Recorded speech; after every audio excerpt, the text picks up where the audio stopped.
Good afternoon. Welcome to the July 5th, 2022 work session of the Portsmouth Planning Commission.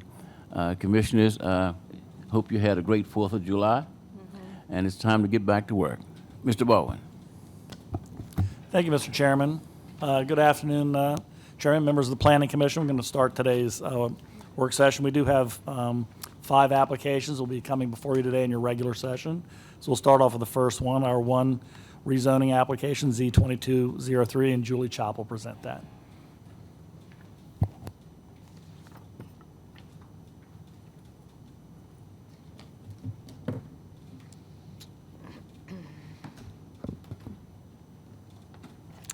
Alrighty. Good afternoon, Planning Commissioners. This is Julie Chop, Principal Planner with the City of Portsmouth. The rezoning application before you today is the request to rezone an approximately 2.36 acre portion of the 4.3 acre lot at 5809 Portsmouth Boulevard from urban residential UR to neighborhood mixed use NMU. North of the subject property across Portsmouth Boulevard are residential single-family dwellings in the Belmont neighborhood that are zoned urban residential, UR. To the west of the portion of the property to be rezoned, currently on the same parcel, is a 27,820 square foot religious institution that is zoned UR. Further west is the Boys and Girls Club of Southwest Virginia that is zoned conditional neighborhood mixed use. The parcel to the east of the site is zoned NMUK and is utilized for commercial uses. Beyond this parcel are commercial properties zoned NMUK and NMU. South of the subject property is a vacant parcel that was formerly a part of 5809 Portsmouth Boulevard. The property is zoned UR and is proposed for a residential development. The applicant submitted a minor subdivision application to subdivide the property into 2 separate lots. Proposed parcel 1 is 1.94 acres and contains the existing Alliance Church, and proposed parcel 2, 2.36 acres, includes the former Portsmouth Alliance Christian School.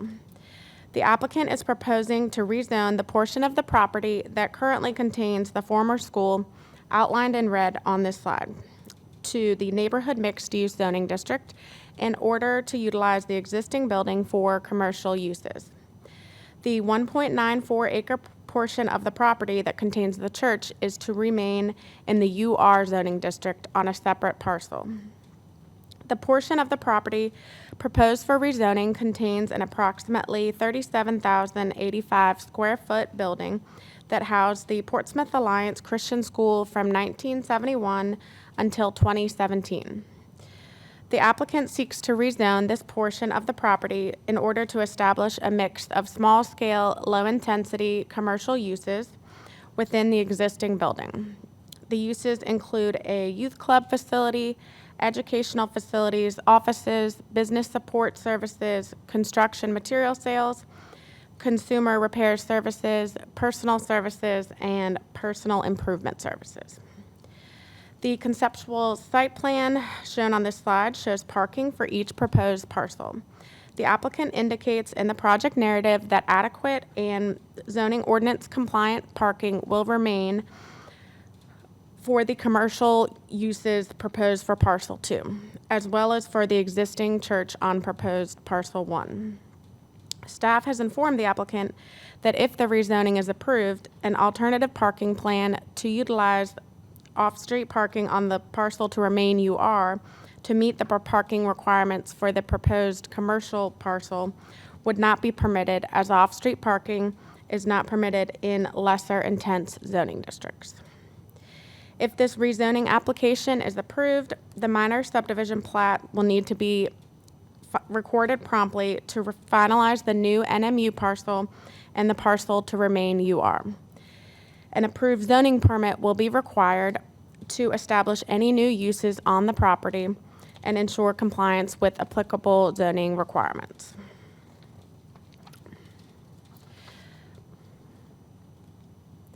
The property is designated on the future land use map of the comprehensive plan as a mixed-use corridor. NMU is an appropriate zoning classification for this portion of 5809 Portsmouth Boulevard. The NMU district would allow a variety of commercial uses on the property, many of which are not permitted in the current UR zoning district. The NMU designation is consistent with the surrounding area and the existing Portsmouth Boulevard commercial corridor. Staff recommends approval of the rezoning request for 5809 Portsmouth Boulevard. The proposed rezoning to the NMU zoning district is consistent with the city's Build One Portsmouth comprehensive plan, and the rezoning would provide for the use of a vacant structure in a manner that is compatible with the surrounding areas. To my knowledge, no comments from the public have been received regarding this application, and this concludes my presentation. I will now stand by for any questions. Thank you, Ms. Chop. Commissioners, are there any questions of Ms. Chop? Hi, Julie. Hi. The road, excuse me, the road, Susan Road? Well, I know that there's a house back there that accesses that road to get to Sequoia. Are they going to shut that down so that the neighborhood behind Alliance Christian isn't bombarded by traffic? Do you know? I'm going to let the applicant answer that question, Okay. just for clarity's sake. Okay, thank you. Commissioners, any additional questions of Ms. Chop? Hi. Hi, good morning, afternoon. In the staff report, it said that the parking meets the parking provided meets the demand. What did you say about the parking? So the uses have not been finalized, so it's a little difficult for staff to determine if there will be sufficient parking, but the applicant has indicated that there will be.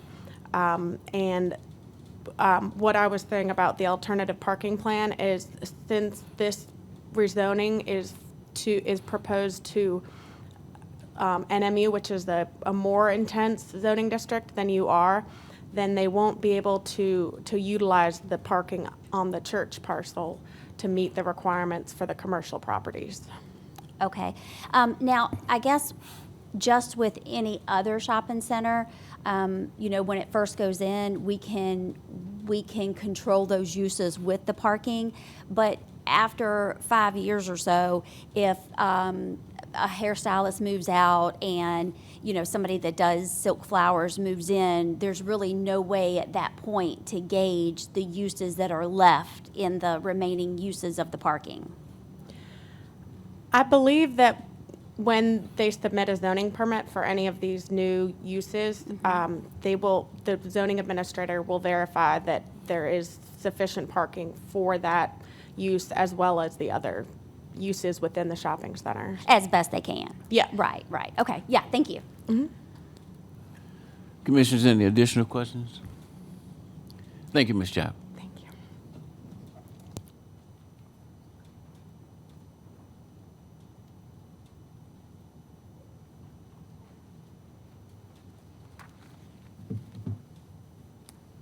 All right. Afternoon, Mr. Chair, Planning Commissioners. My name is Carl Jackson, Manager of Transportation Planning, and you'll be hearing a lot from me this afternoon. Okay, this is application S2201. The application before you is a request to close a grassy, dead-end portion of Williamson Road. The proposed closure area is public right-of-way, which is adjacent to the applicant's home. Property is surrounded by other residential properties zoned UR, urban residential. Future land use map designates the property for single-family residential, low to medium density. To the north of the proposed closure area, is the Elizabeth River. And to the south is the remaining paved portion of Williamson Road.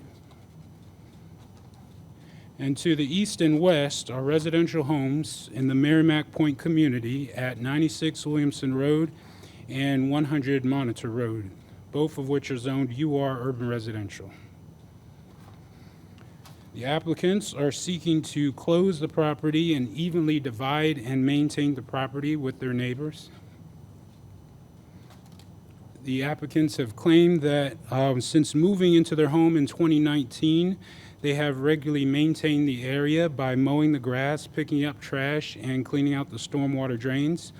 Unfortunately, the area has provided a means for people to trespass into their yard and into their private bulkhead. They have also observed illegal dumping and parking in the area. With an approved closure, the applicants are hoping to keep the site clean and reduce trespassing on the property. Property does contain a underground stormwater line and a drainage outfall onto the river. If closed, an access easement will need to be maintained on the property for the Department of Public Works. Now, the Build One Portsmouth Comprehensive Plan Strategy E4 states that the city should establish a citywide network of open space and greenways comprised of parks, environmental corridors, utility rights-of-way, and landscaped roadways. Strategy Tactic 3 goes on to say the city should retain and expand city ownership of waterfront access points to ensure that the public has access to the waterways.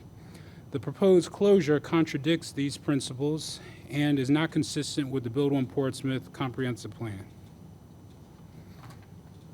Staff recommends denial of the request. Staff finds that closure of the grassy dead-end portion of Williamson Road could obstruct access to the existing stormwater drain on the property, and the proposed closure would restrict public waterfront access, which contradicts the Build One Portsmouth Comprehensive Plan.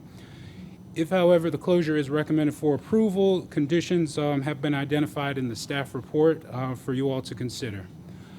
Several comments have been received on this application, which are included in your packet, and I stand by to answer any questions if you have any. Thank you, Mr. Jackson. Commissioners, are there any questions of Mr. Jackson? Hi, Carl. Who is responsible for taking care of the lot, such as this one here? It's a combination of folks. From what I understand, Public Works is responsible for maintaining the drains, the stormwater drains. The grass itself is under Parks and Recreation that maintain grassy public rights of way throughout the city. And then if there's any trash or any dumping, Waste Management does remove that from the property. Okay. And I saw that there was mention of a fence. So the homeowner, in essence, could install a fence to minimize the foot traffic, if you will, into their yard? On their property, yes, they are permitted to install a fence. It would have to go through zoning for approval as far as, the height and I guess the design of the fence. But they can put a fence on their property to limit trespassing. Okay, and one more question. What happened to the sign that was out there when they purchased the property? I don't know if it'll do any good, but I believe there was a no dumping sign there. There was, yeah. The sign has disappeared for some reason. I did contact Public Works about that. They did inform the sign shop, and the sign shop will be installing a new no dumping sign on the property. Okay, thank you very much. you. Commissioners, any additional questions of Mr. Jackson? Hey, Mr. Jackson. Hi. As far as the fence, if it does recommend approval, then one of the conditions would be that they do not, if it was recommended approval, that they do not install the fence? Well, yeah, no, there can't be a fence on the closure area itself. That's one of the conditions. But if they wanted to put a fence on their property, that would be fine. But the closure area itself, we would not recommend installing a fence on there. That would be one of the conditions. Okay, and just, so we could modify those conditions? Yeah. Okay, yeah, sure. yeah, okay. Okay, thank you. All right. Commissioners, any additional questions of Mr. Jackson? Mr. Chairman. Mr. Baldwin? Excuse me, I'm sorry, I just want to add one thing on that question about grass cutting. May be aware this is an issue City Council's been looking, and we would refer to under City Code as an abut cut. Properties that are adjacent to private property owners that, in many cases, the private property owners are maintaining. We are going through an assessment. We've already done a calculation of how much those are. So, well, technically, it's city responsibility in many of these cases. over the years, because it's been a code requirement, private property owners have been cutting the grass on these types of easements. So we're working through a process at the request of City Council. We've stopped, for example, citing people. If this were to come overgrown with weeds and grass, we would not cite an adjacent property owner for that violation if it's on city property. And that is technically a city responsibility. Yeah, thank you, sir. Yeah. Commissioners, any additional questions? Thank you, Mr. Jackson. Sure, and just to add to that, Mr. Chair, we also did find out there are approximately 2.7 million square feet of properties like this throughout the city, so there's a lot out there. Thank you, sir. Thank you. Okay, next up is S2202. This is an application before you, requests the closure of a paved alleyway at the rear of the professional building in downtown Portsmouth between High Street and Washington Street. The closure area is public right-of-way owned by the City of Portsmouth. The area and surrounding properties are Zone D1 Downtown, T5 Urban Center. Future land use plan designates the property as mixed-use corridor. Proposed closure area is surrounded to the north by the professional building located at 545 High Street. To the south by a one-story retail building at 519 Washington Street. And to the east by a surface parking lot at 516 King Street.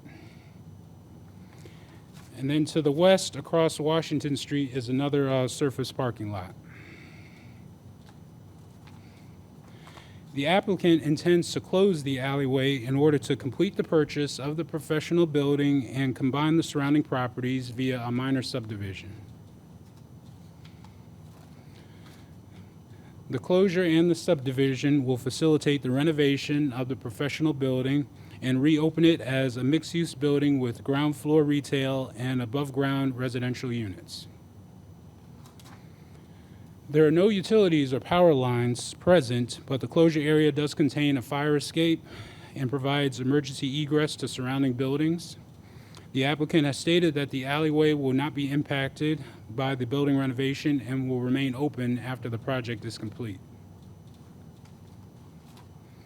Staff recommends approval with conditions of the applicant's request for the closure of the paved alleyway. Staff finds that the closure supports the renovation of the professional building and is consistent with the Build One Portsmouth comprehensive plan to revitalize downtown Portsmouth. A letter of support was obtained by the Old Town Business Association for the proposal, and I stand by if you have any questions. Thank you, Mr. Jackson. Commissioners, are there any questions of Mr. Jackson? Yes, has the applicant provided a alternative method for that fire escape way that's there? From what I understand, I think they want to retain it, but that might be a good question for the applicant. Okay. During the construction piece of it while the closure is there? That's probably, again, another good question for them as well. But they did say that it would remain open, the alleyway itself would remain open. So, Mr. Jackson, if it would remain open, can that be one of the conditions? Oh, yes, yeah, that's one of the conditions that's listed. That's one of the with their conditions is approval, listed, yes. as I recall. Yes. Okay, thank you.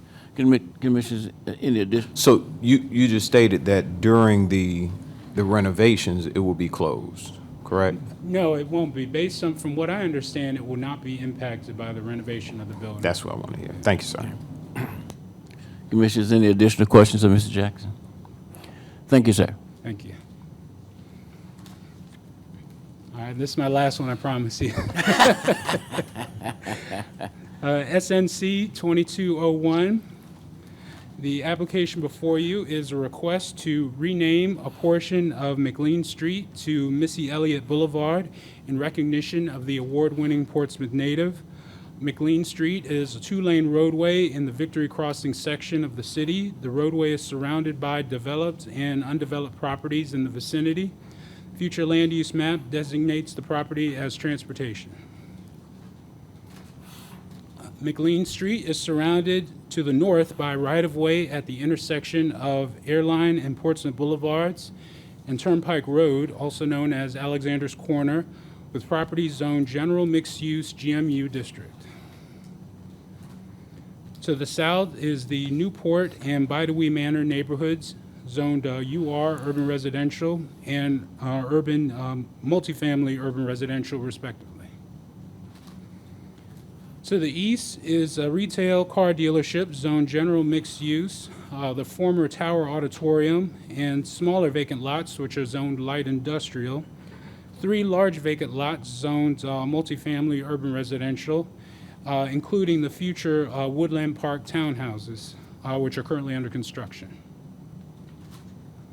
And then to the west are retail lots and the Victory Crossing Shopping Center, zoned general mixed use, an HRT bus transit center, the Portsmouth Entertainment District and future Portsmouth Rivers Casino, zoned high-intensity mixed use, and Tidewater Community College, Portsmouth campus, zoned mixed-use employment. The applicant is a Portsmouth resident and friend of the Elliott family and is seeking to honor and recognize Missy Elliott, who was born July 1st, 1971, at the Portsmouth Naval Medical Center.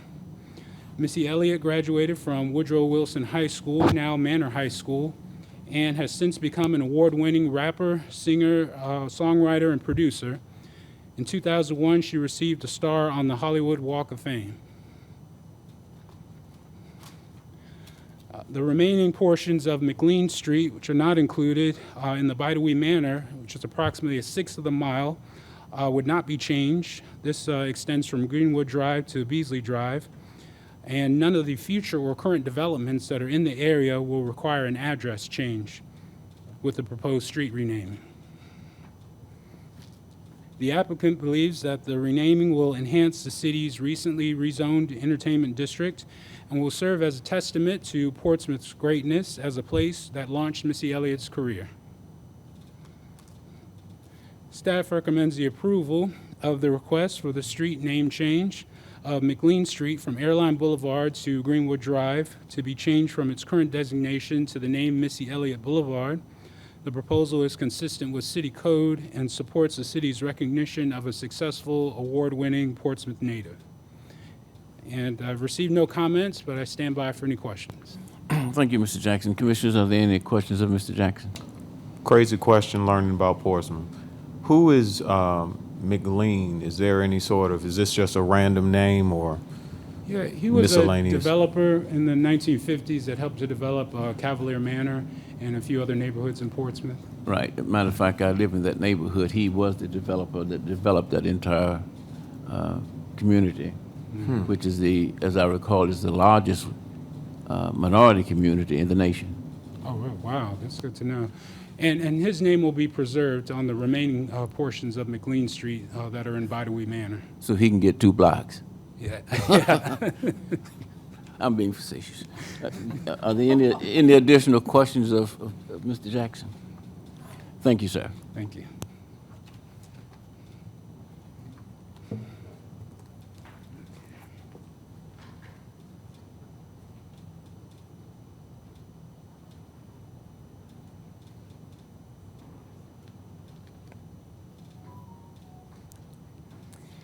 Good afternoon, Planning Commissioners. My name is Amy Mervine, Senior Planner with the City of Portsmouth. I'm going to be discussing CBE-22-04. For the benefit of the newer commissioners, and I know I did this last time, I'll just bring up the slide I brought up to provide a brief explanation of why the applicant's proposal is before you today. Back in the late 1980s, City Council adopted a Chesapeake Bay Preservation Area Map, which designates certain properties as located within the Resource Protection Area, or RPA. This slide provides a simple explanation of the RPA. Today's request is for accessory infrastructure within the 100-foot buffer, including encroachments into the 50-foot seaward buffer, which requires your review and approval. Under the circumstance of a denial by Planning Commission, an applicant may appeal their request to the circuit court. This Chesapeake Bay exception request involves the property at 1 Wild Duck Lane. The 17.71 acre property is in the Industrial IN zoning district.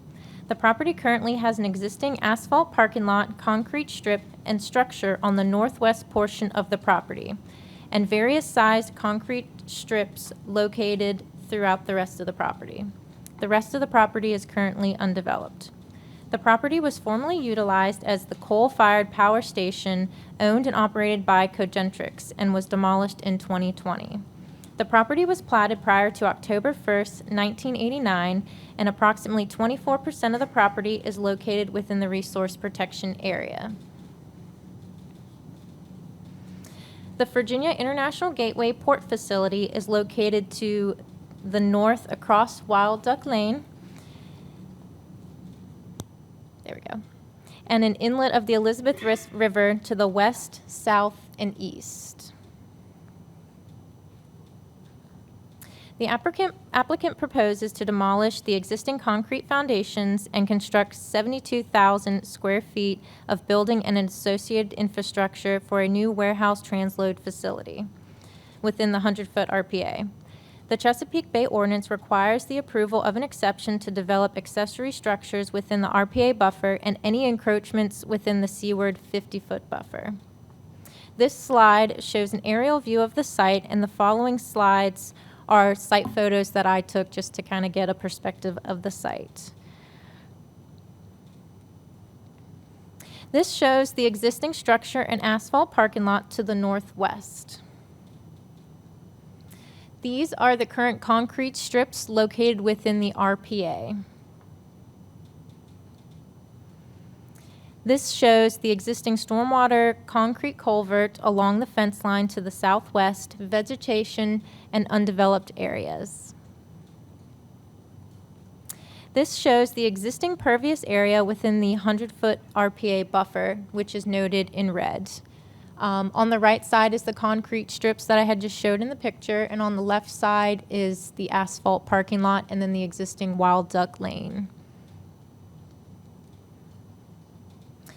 This shows the proposed impervious cover noted in blue, and then the remaining existing to stay in red.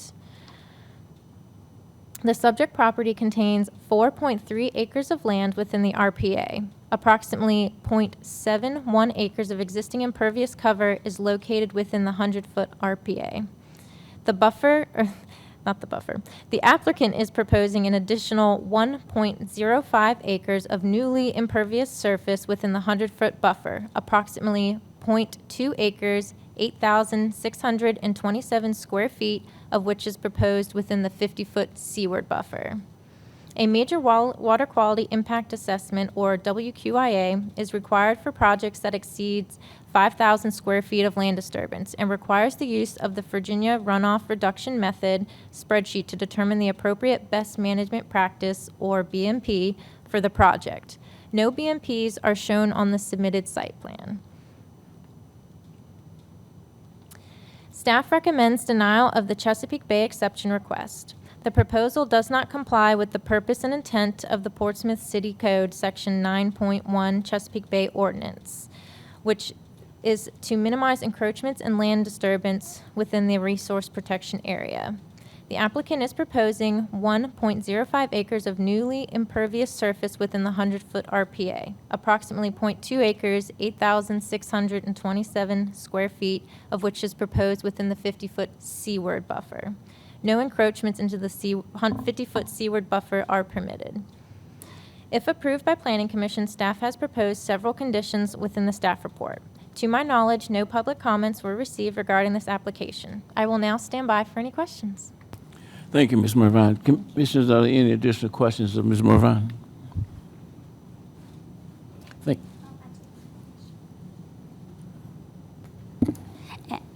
Good afternoon. This may be one for the applicant, but on here, it is hard to see, the parking is going right up close to it. Would there be any vegetation or anything? I guess that's the conditions, that it would meet everything that we're saying for the, where the red is indicated? Are you talking about, let me bring it up. On, The blue, down there at the bottom where it touches the water. so there's a fence that actually goes along this property. Everything is proposed within that fence line. Everything in green is what they had done when they did the wetland delineation. So yeah, all of that blue right on the bottom is the proposed parking. So would there be any increased vegetation between the parking and the green? That would be a question for the applicant. Okay. Yeah, Okay, thank you. no problem. Commissioners, any additional questions for Ms. Mervine? Thank you, ma'am. Thank you. Mr. Baldwin? Yes, sir. That is all we have for you for today's work session, unless you have anything for us. Any questions for Mr. Baldwin? None for us. Commissioners, this concludes the July 5th work session. We will convene in regular session at 1:30. Thank you.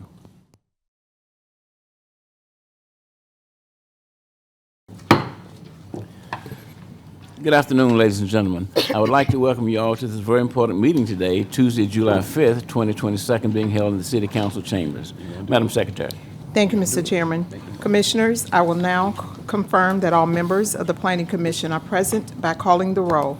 Commissioners, when I call your name, please reply with a verbal response. Commissioner Williams? Present. Commissioner Thaxton? Present. Commissioner Coleman? Here. Commissioner Page? Present. Commissioner Barnes? Here. Commissioner Curry? Present. Commissioner Hines? Present. 7 members of the Planning Commission are present. Thank you, Madam Secretary. Commissioners, before you are the minutes of the June 7th, 2022 public hearing. If there aren't any changes, we are in need of a motion to approve the minutes and a second. Mr. Chairman, I make a motion for approval. We have a motion. Is there a second? Second. Madam Secretary. Thank you, Mr. Chairman. We have a motion and a second to approve the minutes from the June the 7th, 2022 public hearing. Commissioners, as I call your name, please reply with a verbal response. Commissioner Williams? Yes. Commissioner Thaxton? Yes. Commissioner Coleman? Yes. Commissioner Page? Yes. Commissioner Barnes? Here. Commissioner Curry? Yes. Commissioner Hines? Yes. The minutes are approved by a vote of 7-0. Announcements of future meetings and conferences. Our next scheduled work session is Tuesday, August the 2nd, 2022, at 12:30 p.m. City Council Chamber, followed by public hearing at 1:30 p.m. City Council Chamber. Items reviewed today will be presented to City Council for action at their August the 9th, 2022 public hearing or as otherwise noted. Planning Commission rules limit a speaker up to 5 minutes to speak. We also ask that everyone please silence your cell phone at this time if you have not already done so. Our first public hearing item, Z-22-03 Hodges Manor, Coastal Virginia Management LLC requests to rezone an approximately 2.36 acre portion of the 4.3 acre lot at 5809 Portsmouth Boulevard from urban residential UR to neighborhood mixed use NMU in order to utilize the property for commercial uses. The future land use map of the Build One Portsmouth Comprehensive Plan designates this property as a mixed-use corridor. The property is owned by the Alliance Church and is further described as Tax Map 616, Parcel 14. The staff coordinator is Julie Chop. Will the applicant or the representative for this application please come forward and present your application at this time?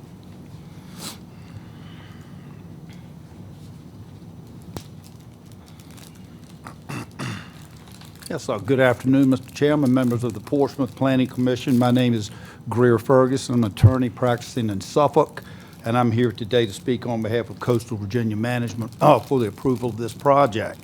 What Coastal Virginia would like to do is essentially bring the old Alliance Christian School building back into life. It's been sitting dormant now since 2017, and the proposal would essentially leave the church as it is. We would We would take about 1.9 acres, cut and leave the church there. There would be adequate parking at the church site based upon the calculations provided by our engineers in the city of Portsmouth. So we would have adequate parking for the church. Then the school would be rezoned into neighborhood mixed use, which would be various services. The classrooms would be divided up. There may be a yoga class, but it would be mainly service-oriented type small businesses that fit into a neighborhood. We think would be a very good use for this building. There will be adequate parking based on the 35,000 square foot building. Our proposal shows we would need 78 spaces to meet zoning requirements. Our proposal would show 79 spaces. So we believe we fit the parking needs. We feel like while we don't know every business that will come into our building, that's something like anybody. You wait and see what comes. But we think that it's a proposal that could add a little life to what used to be a little gem for Portsmouth, and we'd like to see it be one of those again. With that, I'd be glad to answer any questions. I just think this is a good use, and if you have any questions, I'd be glad to answer them. Thank you, Mr. Ferguson. Commissioners, are there any questions of Mr. Ferguson? Yes, ma'am. Mr. Ferguson, the road that runs behind Alliance Christian, sorry, that's what I still call it, Susan Road, I know that there's a house back there, and that road does allow you to go into or onto Sequoia. Are you going to leave that road open so that the people who have their businesses or maybe their clients have another way out? We don't have any plans to affect any existing traffic patterns. All of our traffic would be coming in that we know of would be coming in off of Portsmouth Boulevard. So we don't plan on affecting any existing traffic patterns. Commissioners, any additional questions of Mr. Ferguson?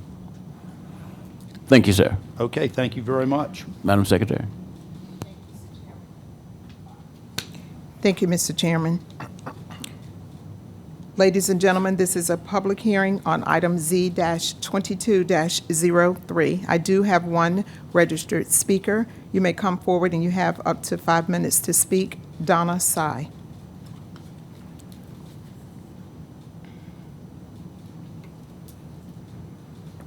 Good afternoon. My name is Donna Sy, and I live at 3104 Garland Drive.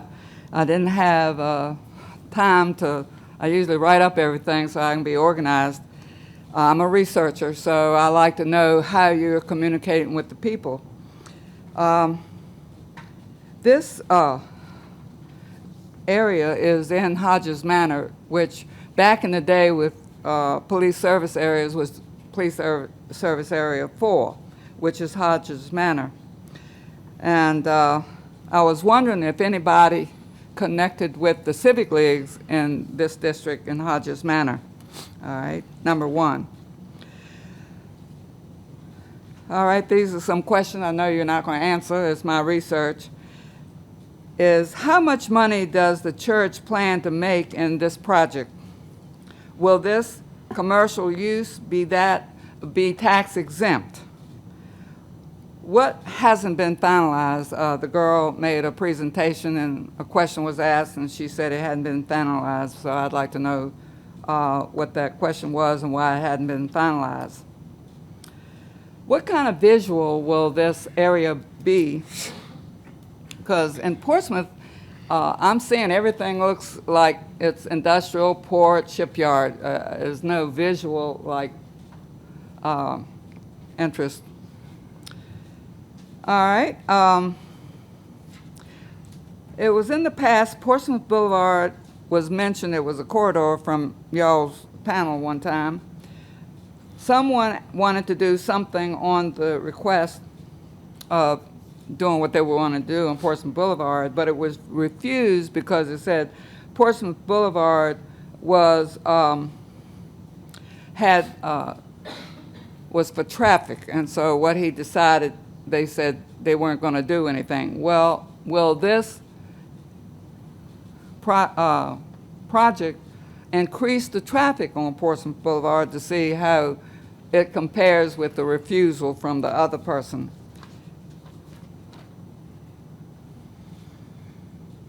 I think that's all my research questions. So y'all know, I'm really interested in government of the people, by the people, and for the people. And I see the organizational structure of the city doesn't include the divisions of the departments and the boards and commissions attached to it. So I'm not seeing how y'all are communicating. Putting signs there just for people's idea, it doesn't work. So it might work a little bit, but it hasn't been put out to the public as y'all are representing the people, and I'm not seeing that done in this city. Thanks. Thank you, Ms. Sy. Madam Secretary? Thank you, Mr. Chairman. Ladies and gentlemen, this is a public hearing on item Z-22-03. If there is anyone here who did not get an opportunity to register and would like to address this application, you may come forward, state your name and your address for the record, and you will be given up to 5 minutes to speak. Appearing to be none, Mr. Chairman, members of the Planning Commission, this public hearing is now closed. Commissioners, is there any further discussion? If not, the chair is in need of a motion for Z-22-03 with conditions.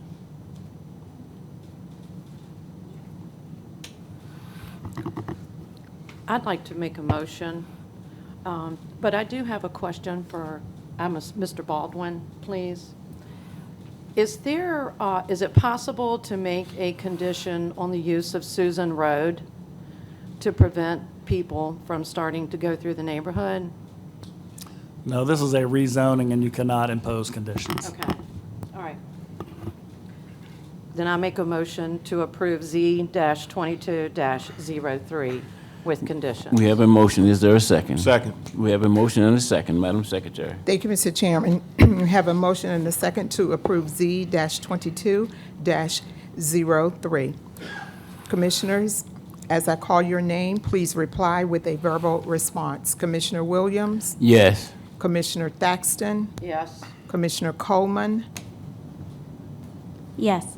Commissioner Page? Yes. Commissioner Barnes? Yes. Commissioner Curry? Yes. Commissioner Hines? Yes. This item is approved by a vote of 7-0. Our next item, S-22-01 Merrimack Point. Mr. Riley R. Sy, attorney at law, on behalf of Jeffrey and Colleen Stanek, requests the closure of the grassy, dead-end portion of Williamston Road to the evenly divided and maintained by the adjoining property owners. The closure area is adjacent to the applicant's home at 96 Williamston Road and abuts 100 Monitor Road. The future land use map of the Build One Portsmouth Comprehensive Plan designates the property for single-family residential, low to medium density. The property is right-of-way owned by the City of Portsmouth. The staff coordinator is Carl Jackson. Will the applicant or the representative for this application please come forward and present your application at this time?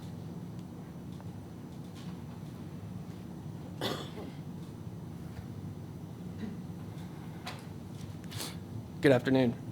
Good afternoon. My name is Jeffrey Stonick, and my wife and I reside at 96 Williamson Road in Merrimack Point. I'm here today to express my support for the closure at the end of Williamson Road. I'd first like to ask your familiarity to the parcel in question. For reference, the parcel is approximately 30 feet curb to curb and 60 feet from the end of the asphalt to the beginning of the living shoreline. The first of our concerns for this area is liability and the safety of children without supervision. We have almost daily instances of children, mostly under the age of 10, riding their bikes to the end of the street and accessing the water and shoreline without adult supervision. They often use this property as access to the shoreline and then walk and/or play on our bulkhead. As I'm sure everyone knows, if anyone is harmed on our property, we are financially and morally liable. The closure of this access point would prevent anyone from accessing our shoreline and beach, thus preventing possible catastrophic events. There are two other areas within the same walking distance that have water views as well as benches. The first is behind Portsmouth Christian Church, which is at the front of Merrimack Point, whom has given anyone in the neighborhood permission to access. The second is located at the end of Greenbrier Road. Both of these locations have access to water views without disturbing the living shoreline or the neighboring residents. Not only are children at danger on a regular basis, but they are also destroying the living shoreline. The waterfront at the end of Williamson Road is a silt reed living shoreline, which plays a large role in the prevention of shoreline erosion. People are parking their bikes and traversing on the many plants that are meant to be preserved in accordance with the Chesapeake Bay Foundation. Destroying such property is taking a natural approach to protecting tidal shorelines from erosion and increasing our already high risk for flooding even more. Since my wife and I moved to Williamson Road the summer of 2019, we've not seen a single employee of the city help us maintain the property. We most importantly have not seen maintenance provided for the stormwater line and outfall located on this property. I've cleaned this out regularly and ensured that it is draining appropriately. We also make sure the curb is dug out to allow stormwater to drain from the roadway. There's a distinct low spot in our yard where the city has neglected to care for this in the past, causing flooding and damages to our yard. In addition to stormline maintenance, we ensure it is mowed and clean up trash to prevent it from polluting the river. Any sort of flooding brings loads of debris, for example, logs, trash, tires, etc., onto the property, which we also clean up. A prime example of the lack of maintenance and abandonment by the city would be the police chase that damaged the no dumping sign that was at the foot of the parcel. The chase occurred on October 4th, 2021 at 3 a.m., damaging the sign and then crossing from our backyard to the end of Algonquin Street. The sign was removed by a city employee the very next day, but the bumper off of the vehicle remained laying in the middle of the roadway to become our responsibility to remove. We have issues with cars being parked on the grass at all hours of the day and with people dumping trash, household appliances, and tires. This is something we also keep track of and maintain. This property is also used as a segue to enter our yard regardless of the no trespassing signs we have posted. We've witnessed on several occasions people trespassing through our neighbor, Miss Bunting's property, and accessing her private dock. We're currently going through the permitting process to have a pier built behind our house, and we fear that we will have the same issues. As a resident of Merrimack Point for over 32 years, I can say with certainty that the parcel in question today has been abandoned by the city of Portsmouth and has been the sole responsibility, both physically and financially, of the adjacent property owners. Thank you for your time and consideration regarding this matter. Commissioners, are there any questions of Mr. Stenick? I have one. Yes, sir. First, it's obvious that you have communicated with your civic league concerning these issues. Have you made any of these requests to city council or to public works or any of the other agencies that are responsible for taking care of this area and this space? So as far as requesting help from the city, we have not. Okay. It has been, essentially, we were told from the beginning that because it was the end of the roadway, that it was our responsibility to take care of it, which is why we're here today, because if we're taking care of the property, making sure that there are no issues, again, i.e. flooding, from the stormwater runoff, that we can alleviate as much as possible. We do feel that with the maintenance of this parcel, that it would be a burden for the city to come out and maintain it. Being that it hasn't been taken care of in this long, I mean, I've lived in the neighborhood 32 years and not once has anybody else been down there to maintain it. Right. I mean, unfortunately, I feel like in the past people have called and there's just been nothing done about it. And if it was on the city's radar, I do feel that there would be a schedule of lawn mowing as well as storm debris cleanup. Another question. Thank you for what you have been doing. Yes, sir. Concerning the liability of children, was there any consideration of putting a fence up? So there has been consideration of putting a fence up. Okay. However, you cannot put a fence crossing the marshland down into the water. Therefore, it still would not alleviate any sort of access to our property. Yes, sir. Commissioners, any additional questions of Mr. Stenick? Thank you, sir. Yes, sir. Ladies and gentlemen, this is a public hearing on item S-22-01. I do have registered speakers. As I call your name, please come forward, State your name and your address for the record, and you will be given up to 5 minutes. Barbara Walker.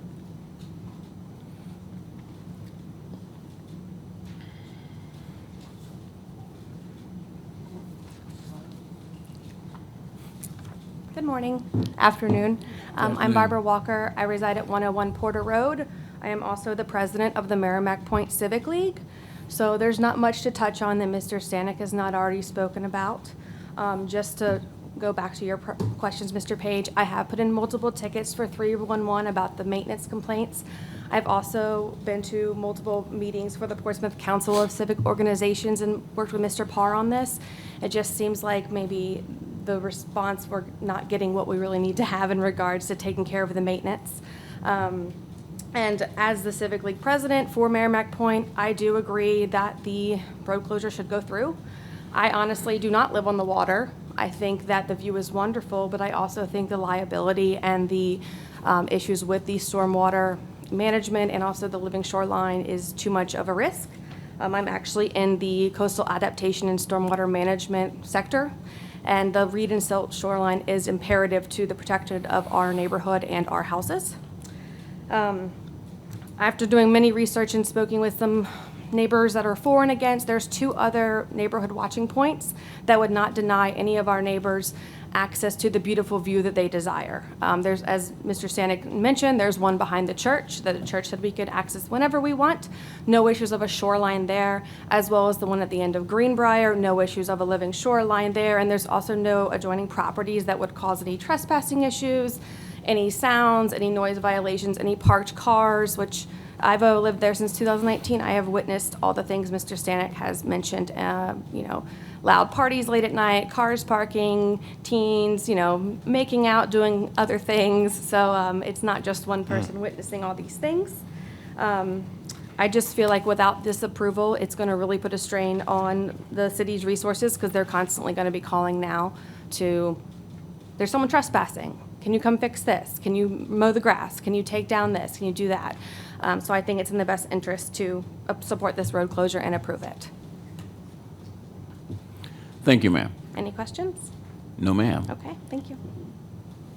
Our next speaker, Christopher Shelton. You have 5 minutes.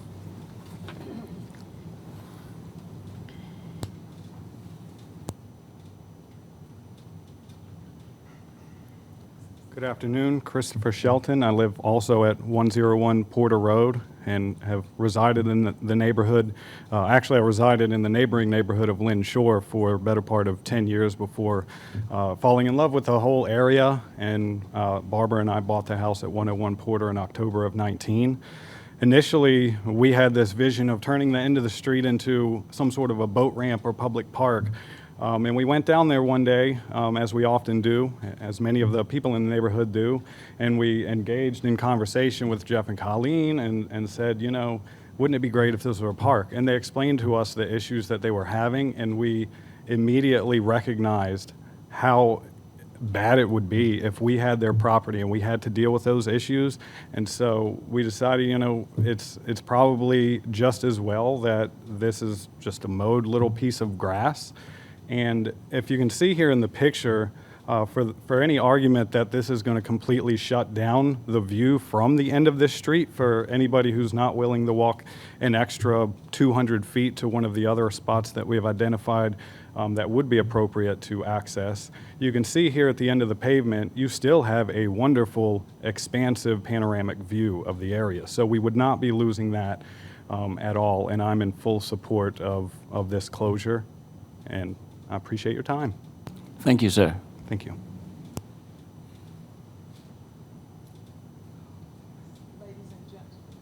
Okay.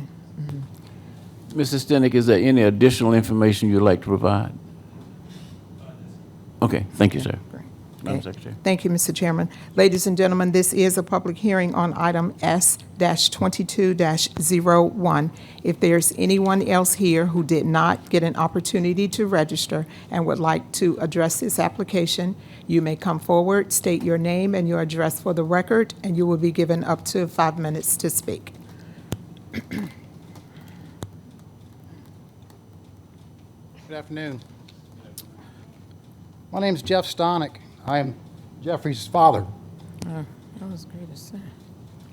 And I currently reside at 136 Monitor Road, and I've lived in Merrimack Point neighborhood for over 30 years.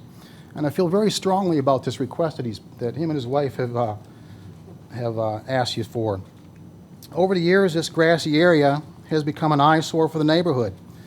It's been used as a dumping ground for trash and a place where illicit activity has been observed, which impacts the neighborhood's safety. Currently, this grassy area belongs to the city, and as such, it should be maintained by the city. However, for whatever reason, the city has abandoned this area years ago. The homeowners on both sides of that tract of property have been doing the maintenance, which the city should have been doing.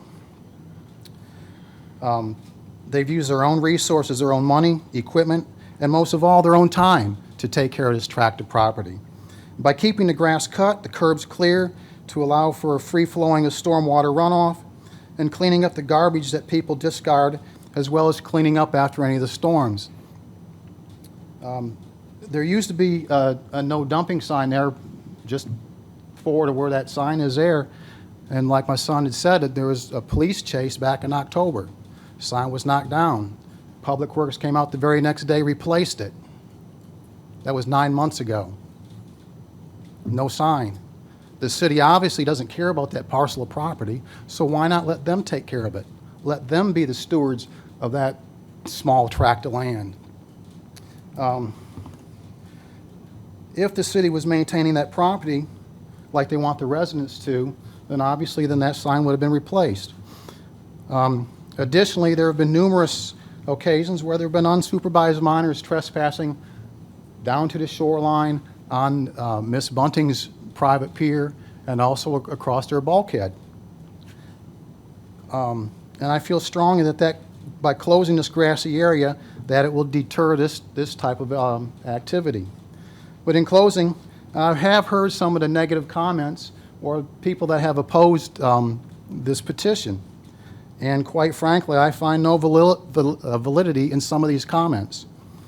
The only area that will be closed, as you can see, is that grassy area. People still have access to the end of Williamson Road. They'll still be able to view the water, observe the sunsets. But as far as gaining access to the water, there are adequate, safe, public places for people to enjoy water access. You've got City Park, great fishing and crabbing pier out there, a lovely park, tennis courts, picnic pavilions. They've got the park on Bayview Avenue in Port Norfolk, within walking distance of Merrimack Point. You also have the park along Crawford Parkway in Old Town. So for people to say that they're not having access to a water view, that's ludicrous. So, like I say, I would strongly urge you to consider his request and grant his request. Thank you. Thank you, sir. Ladies and gentlemen, this is a public hearing on item S-22-01. If there's anyone here who did not get an opportunity to register and would like to address this application, you may come forward and you have up to 5 minutes to speak.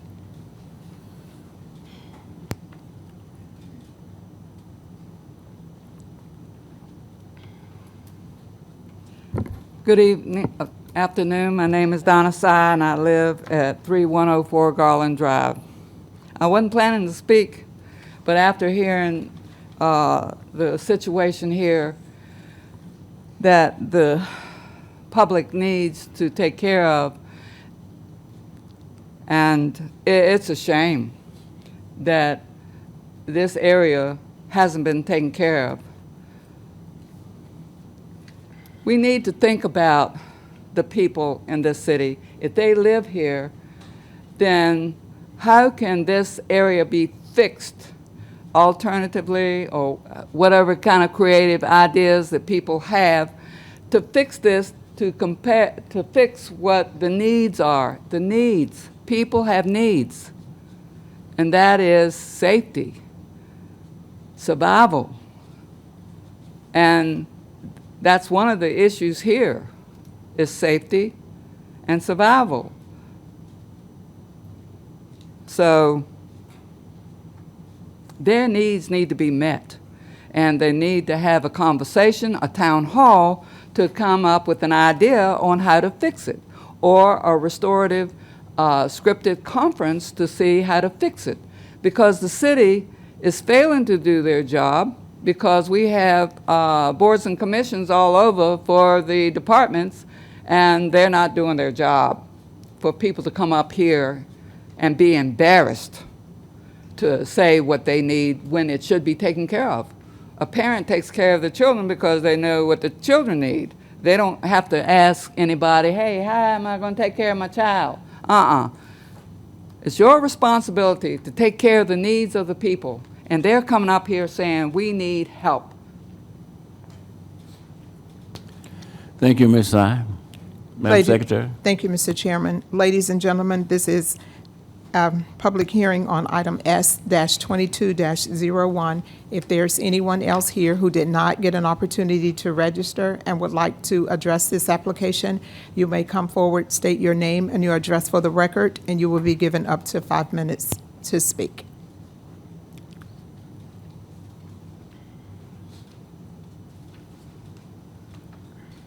Good afternoon. My name is Stephen Tremolin. I live at 206 Porter. Initially, I did not want to speak. I'm the reason all of this started. I started a neighborhood Facebook page. I saw a need for a civic league, unity, and bring our neighborhood back to what it was like some of the original people, including Mr. Stanek back there, the things that they used to enjoy in that neighborhood. And I was trying to get participation in the group. I made Yard of the Month signs, advertising the Facebook page, trying to get a few more people to join. The first event that I tried to plan was a Save the Bay cleanup day of the spot in question. And I got a lot of kickback from the Staneks about flooding concerns, if we're back there messing with it, all sorts of issues. Eventually, it just caused kind of a rift and the neighborhood split.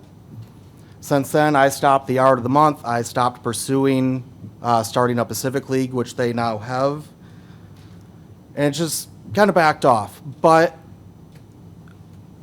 their whole argument is it wasn't being cleaned up. I had about 25 people more than willing to help maintain that chunk of land. But due to the pushback, we stopped. As far as the other areas, the one at the end of Greenbrier has no loitering sign, and the church is a view of Port Norfolk. Yes, it's waterfront. Yes, it's decent, but it's not the sunsets that people go on their evening walks to go see.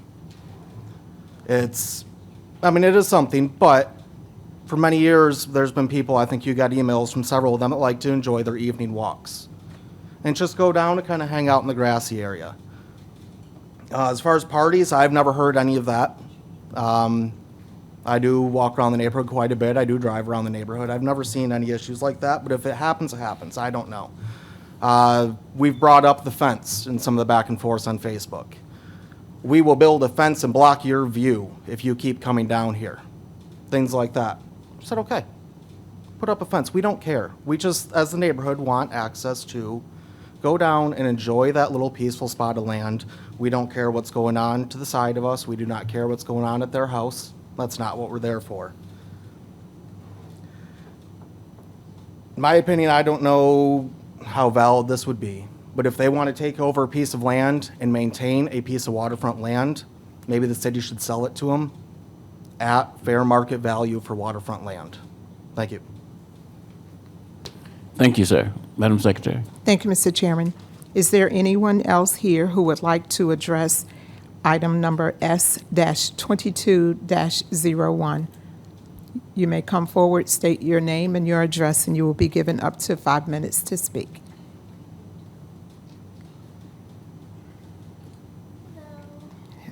My name is Colleen Stonick, and I reside at 96 Williamson Road. My husband pretty much covered all the big points, but two things that I wanted to say was we have truly tried to address the children safety issue with multiple homeowners, and that has led to verbal abuse and a physical assault over myself, which is when we decided we were going to go ahead with this closure. We really didn't want to. We really just hoped we could be a community in a neighborhood and everybody could just respect it and we could all help take care of it. But that has not been the case. Also, the community cleanup comment, that's all and well, but we live there every day, and we're not going to look at bumpers and tires and ovens and things there, so we do take care of it on a weekly, daily basis. It's wonderful if they want to come help, but they're not down there every day to look at it. The other thing with the fence is, yes, we could put up a fence, and we did not threaten them with that, but we were told by the city, like, you can apply for the closure or you can potentially put up a fence. We don't want to put up a fence. Even if we put up like a small fence, we feel like that would be obscuring the view. And it's, like my husband said, it's not going to prevent people from either hopping the fence or going around the fence. Like, if people want to get on the property, they're going to get on the property. We have multiple no trespassing signs on the bulkhead, on the lawn. We've tried to be neighborly. We've tried. She needs to get back in the middle. Oh, so sorry. We have tried to be neighborly. We have tried all of the things. And this was kind of one thing that we hadn't tried that we wanted to try before considering a fence. The other biggest thing for us is the pier. We don't want kids on our pier without life jackets on. They're already on Miss Bunting's. It's a hot mess all the time. So those were my points. Any questions? Thank you, ma'am. Yes. Ladies and gentlemen, is there anyone else here who would like to address S-22-01? You may come forward, state your name and your address for the record, and you will have up to 5 minutes to speak. Appearing to be none, Mr. Chairman, members of the Planning Commission, this public hearing is now closed. Thank you, Madam Secretary. Commissioners, is there any further discussion? Yeah, I have one question. This one is for Mr. Baldwin. Concerning the fence, what are the limitations in this particular situation for how far the fence can or cannot go, you know? Yes, it depends on which fence you're talking about. This property itself, there's a city storm drain going through there, so we would not want that fenced at all. So that in case you have to bring equipment in, whatever to do, any type of maintenance or repairs in there would not be blocked. It's one of the city's biggest challenges, a lot of storm drainage where access, is blocked for people trying to get to it. As far as along the side of people's property, there would be some permit requirements, and they're trying to put a fence in. Obviously, as you can see from the maps here, you're in Chesapeake Bay, you're in, we've got RPA features, and based on what people are describing, you may be down into where there might be other permits required from the state or whatever for if you get beyond that. There's not a prohibition on fencing, but there's definitely requirements if you disturb anything in the buffer. Right. Thank you. Did you have a question? Yes, sir. I had a question. Who owns the pier? I think the pier belongs to the houses that they are attached to. So the pier to the right is Miss Bunting's, who is very elderly and would be here to support us 100% if she could. That pier that you see in the picture is actually like another neighborhood's pier, and our pier will be going kind of along the street straight out. So the only way, because that pier is going out this way, that our pier can go this way, then it's an easy access to what will be our pier. Right, then the pier would belong to the homeowners. Okay. Is there a HOA? No. Okay. Any further discussion? Yeah, I have a question. This may be for Mr. Baldwin. If the residents were to put up a fence just on their property, not within the 50-foot or not within the limitations, and we left this open, the public could still go down there and be on the beach. Yes, I think the intent would be that this 30-foot wide strip would still be open. Okay, thank you. Commissioners, is there any further discussion? Madam Secretary. Thank you, Mr. Chairman. We need a motion. Commissioners, if there's no further discussion, the chair is in need of a motion for S-22-01.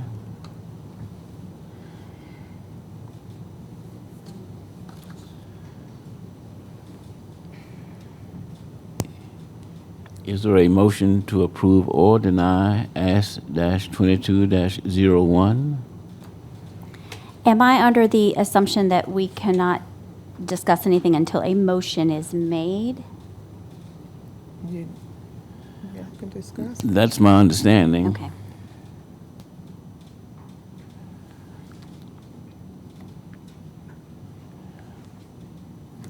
So is a motion for S-22-01 at all? I would like to make a motion. It would be to table the item to give the residents and the city a chance to discuss. Before hearing all of the problems, I was gonna to go with the recommendation of the city to deny the street closure request. But I think after the valid concerns, these are some pretty valid concerns that these residents are having, that I would move to table the motion as far out as we could. There is a motion. Is there a second? Second. There's a motion and a second to table, to defer S-22-01. Madam Secretary. Excuse me, Mr. Chairman, we would need a date for that deferral. The next planning commission meeting is August the 2nd. Deferral until August the 2nd? Or did Is you that need part of the longer? motion? What about September? Yeah, I'm thinking that, I don't know when I would think September, to give the city and the community time to meet, to see at that point, could the city come back and give us something that we can vote on? Because I don't think anybody's ready to make a That will be recommendation. September the 6th.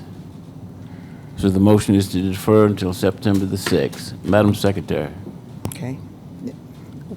Thank you. Mr. Chairman, we have a motion and a second to defer this item to our September the 6th, 2022 Planning Commission.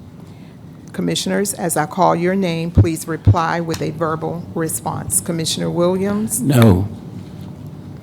Commissioner Thaxton? Yes. Commissioner Coleman? Yes. Commissioner Page? Yes. Commissioner Barnes? Yes. Commissioner Curry? Yes. Commissioner Hines? Yes. This item is approved by a vote of 6-1 to defer to the September the 6th, 2022 Planning Commission meeting. Our next item, S-22-02. Mr. Robert C. Barkley IV of Cooper, Spong, and Davis, P.C., on behalf of the applicant Tim Foley, requests the closure of a paved alleyway between 545 High Street and 519 Washington Street. The applicant plans to combine the closure area with adjacent properties to facilitate the rehabilitation of the professional building. The future land use map of the Build One Portsmouth Comprehensive Plan designates the property for mixed-use corridor. The property is right-of-way owned by the City of Portsmouth. The staff coordinator is called Jackson. Will the applicant or representative for this application please come forward and present your application at this time?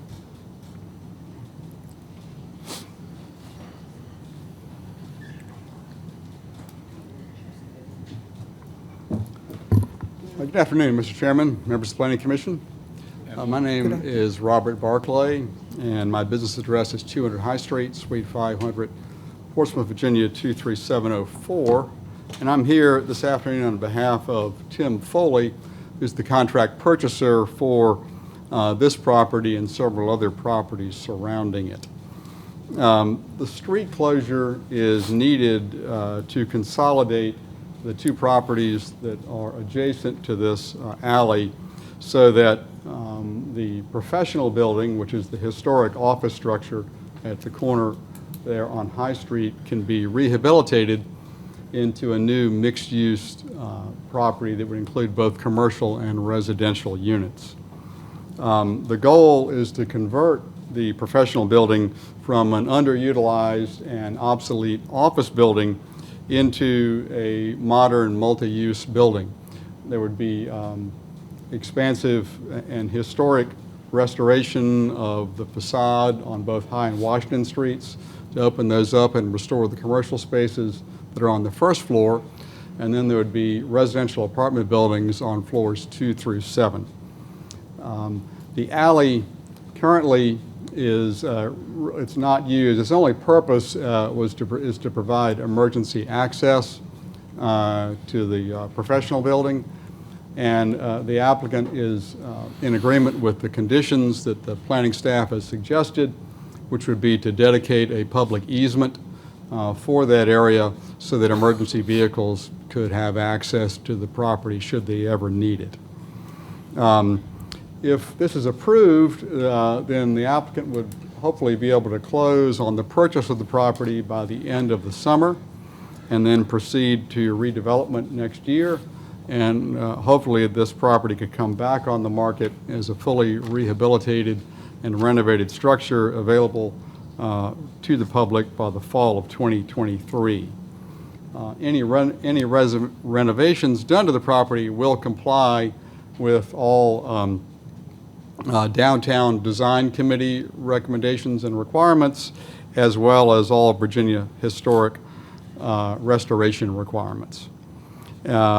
Included in your package is a letter of support from the Old Town Business Association, and I'd be happy to answer any questions you might have. Thank you, Mr. Barkley. Commissioners, are there any questions of Mr. Barkley? Thank you, sir. Thank you. Ladies and gentlemen, this is a public hearing on item S-22-02. I have no registered speakers. If there's anyone here who would like to address this application, you may come forward, state your name and your address for the record, and you will be given up to 5 minutes to speak. Appearing to be none, Mr. Chairman, members of the Planning Commission, this public hearing is now closed. Thank you, Madam Secretary. Commissioners, the chair is in need of a motion for S-22-02 with conditions. Mr. Chairman, I make a motion for approval for S-22-02 with conditions. Is there a second? Second. Madam Secretary? Thank you, Mr. Chairman. We have a motion and a second to approve S-22-02 with conditions. Commissioners, as I call your name, please reply with a verbal response. Commissioner Williams? Yes. Commissioner Thaxton? Yes. Commissioner Coleman? Yes. Commissioner Page? Yes. Commissioner Barnes? Yes. Commissioner Curry? Yes. Commissioner Hines? Yes. This item is approved by a vote of 7-0 with conditions.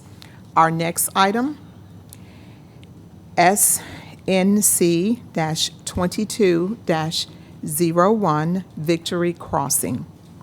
Miss Erin Carter of 5222 Forestdale Drive requests a permanent street name change for a portion of McLean Street from Airline Boulevard to Greenwood Drive from its current destination to the name Missy Elliott Boulevard in recognition of Portsmouth native Melissa Annette Elliott, an award-winning rapper, singer, songwriter, and producer best known by the stage name of Missy Elliott. The future land use map of the Build One Portsmouth Comprehensive Plan designates the property as transportation. The property is public right-of-way owned by the City of Portsmouth. Staff Coordinator, Carl Jackson. Will the applicant or the representative for this application please come forward and present your application at this time?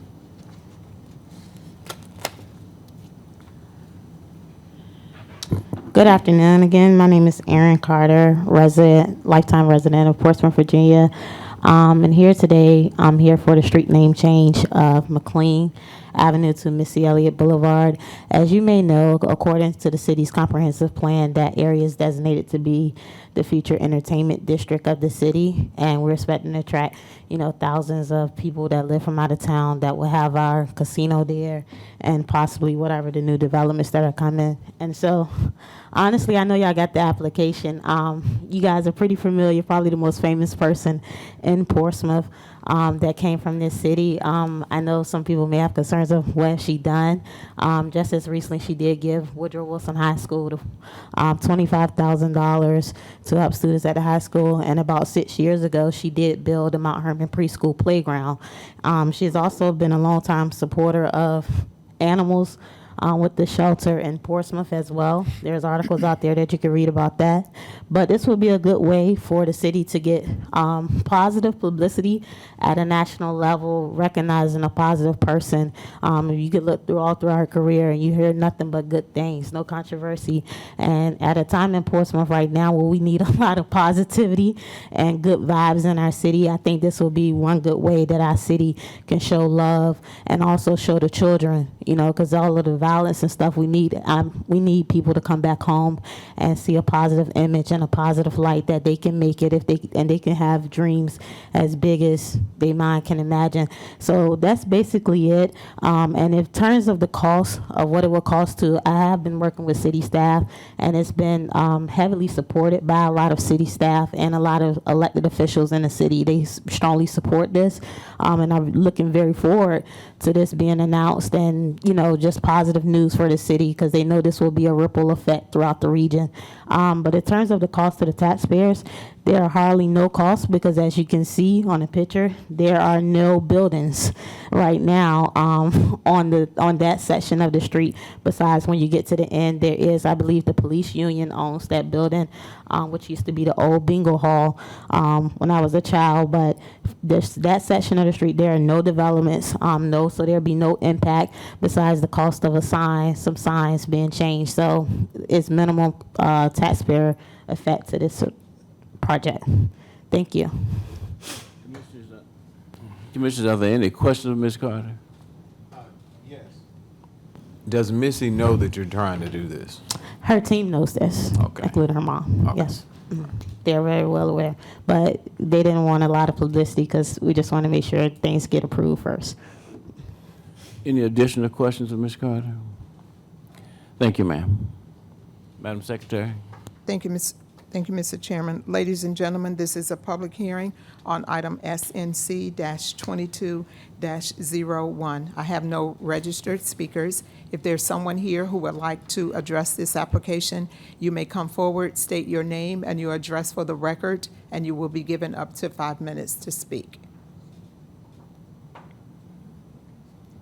Appearing to be none, Mr. Chairman, members of the Planning Commission, this public hearing is now closed. Thank you, Madam Secretary. Commissioners, are there any further discussion of this item? If not, the chair is in need of a motion. I make a motion that we approve item SNC 2201, no conditions. Is there a second? Second. Madam Secretary? Thank you, Mr. Chairman. We have a motion to approve SNC-22-01. Commissioners, as I call your name, please reply with a verbal response. Commissioner Williams? No. Commissioner Thaxton? Yes. Commissioner Coleman? Yes. Commissioner Page? Yes. Commissioner Barnes? Yes. Commissioner Curry? Yes. Commissioner Hines? Yes. This item is approved by a vote of 6-1. Our next item, CBE-22-04, 1 Wild Duck Lane. Lauren Benson with Kimberly Horn, on behalf of Justin Letcher, requests a Chesapeake Bay exception for development of a warehouse transload facility and parking lot within the 100-foot Chesapeake Bay Resource Protection Area buffer at 1 Wild Duck Lane. The property is zoned industrial, IN, and is further described as Tax Map 719, Parcel 2. The Build 1 Portsmouth Comprehensive Plan's future land use map recommends heavy industrial development for the property. The staff coordinator is Amy Mervine. The applicant or representative is already at the podium. You may proceed. Good afternoon, Commission members. Thanks a lot for your time today. I'm Lawrence Benson with Kimberly Horn. I'm also joined by my partner, Dave France. We're the civil engineers on the project representing the client. I've actually had a lot of conversation with staff about this project over the past couple months. One of the things that didn't get included in the report, unfortunately, we did a water quality impact assessment to kind of explain what the impact of our project would be. The existing site today has zero stormwater management controls on it.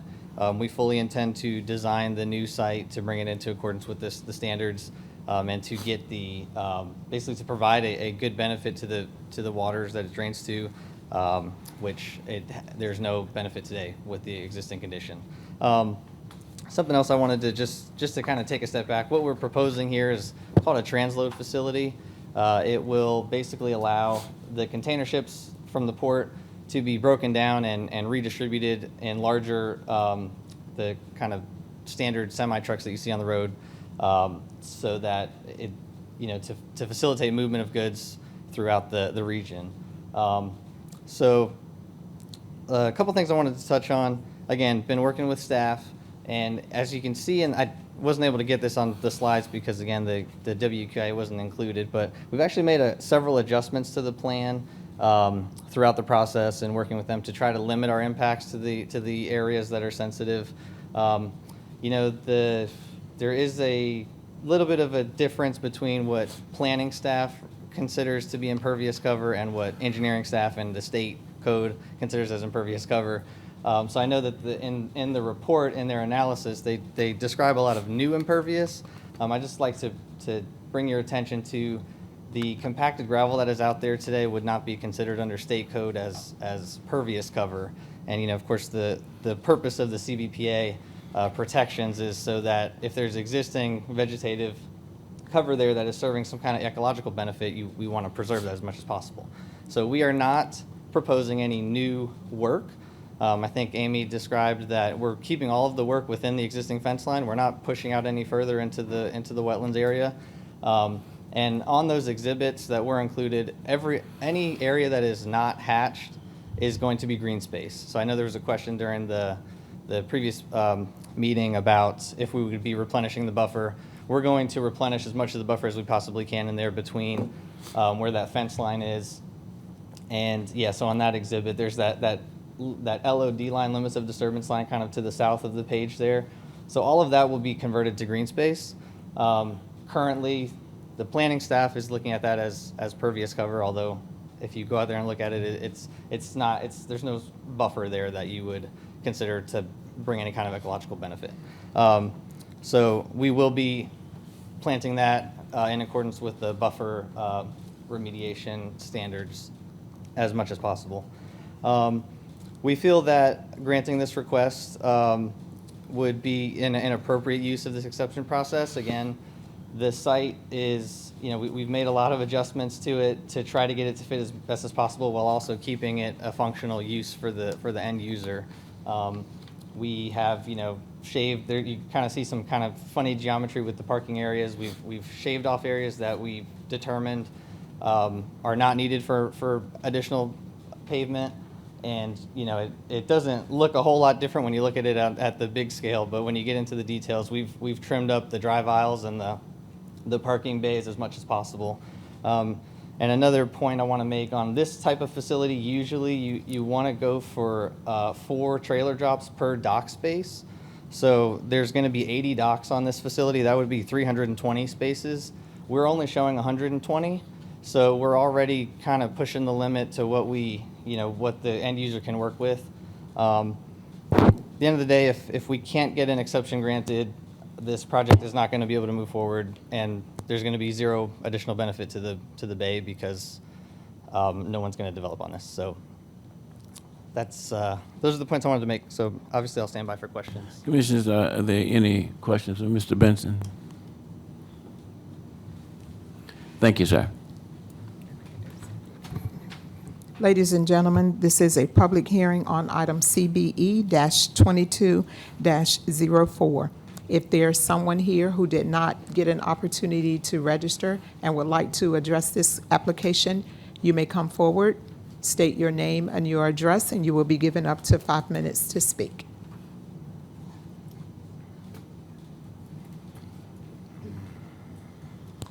Good afternoon. My name is Donna Sy, and I live at 3104 Garland Drive. This is a very difficult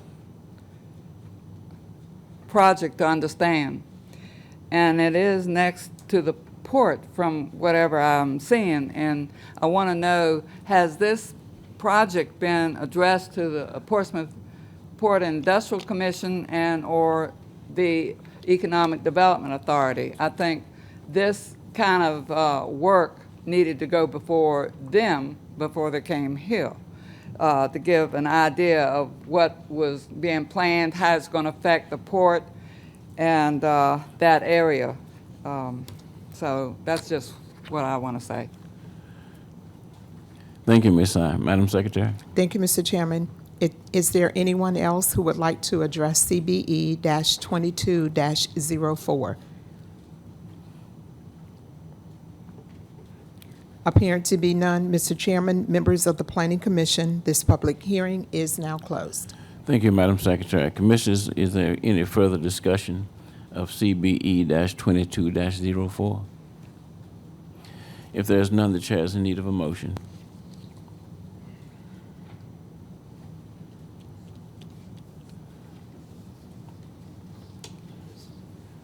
I'd like to make a motion to deny CBE-22-04.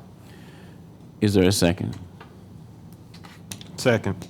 We have a motion and a second. Madam Secretary. Thank you, Mr. Chairman. We have a motion and a second to deny CBE-22-04. A yes vote means you are in favor of the denial. A no vote means that you disagree. Commissioners, as I call your name, please reply with a verbal response. Commissioner Williams? Yes. Commissioner Thaxton? Yes. Commissioner Coleman? Yes. Commissioner Page? Yes. Commissioner Barnes? Yes. Commissioner Curry? Yes. Commissioner Hines? Yes. This item is denied by a vote of 7-0. Madam Secretary, I believe that concludes our agenda for the day. Is that correct? That is correct. Commissioners, is there any further business we need to discuss? Mr. Baldwin, is anything further? No, Mr. Chairman. Hearing none, this meeting is now adjourned.